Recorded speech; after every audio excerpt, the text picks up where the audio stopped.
नमस्कार प्रणाम। हम शालिनी तिवारी रौरा लोग के बीच एगो खूब सुंदर गोपाल गाड़ी लेके आइल बनी। वो देखी जा सुनी जा कि कृष्ण भगवान कैसे आके कहता रे। अच्छा लगे तो लाइक सब्सक्राइब जरूर करब जा, कमेंट करके बताए जा कि कैसन लागल।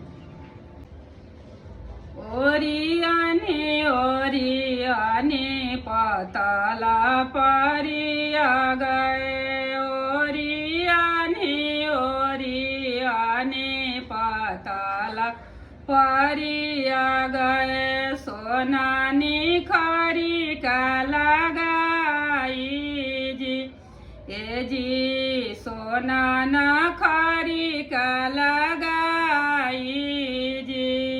जे वहीं बैठेले कृष्ण मुरारी, जे वहीं बैठेले कृष्ण मुरारी, पारी सखिया सब गारी जी, ए जी पारी सखिया सब गारी जी।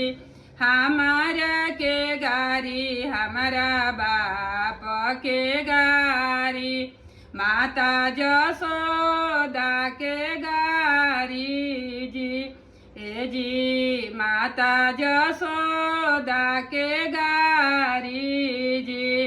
हंसी हंसी पूछेली माता जसोदा, हंसी हंसी पूछेली माता जसोदा, कैसन ललन ससुरारी जी, जी कैसन ललन ससुरारी जी।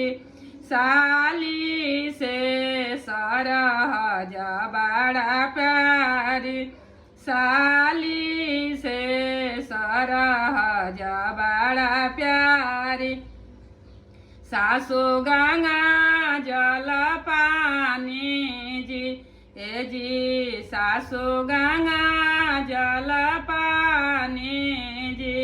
9 महीना कृष्ण यही कोखी रहल, कबो ना कइले बड़ाई जी। कहीं दिन कृष्ण गइले ससुरारी, सासू के ले अइले बड़ाई जी, ए जी सासू के ले अइले बड़ाई जी। राम दोहैये परमेश्वर किरिए, अब ना जाइबी ससुरारी जी, हाँ जी अब ना जाइबी ससुरारी जी। राम दोहैये परमेश्वर किरिए, नीति आवहु नीति जाहु जी, कृष्णा नीति आवहु नीति जाहु जी, ए जी नीति आवहु नीति जाहु जी।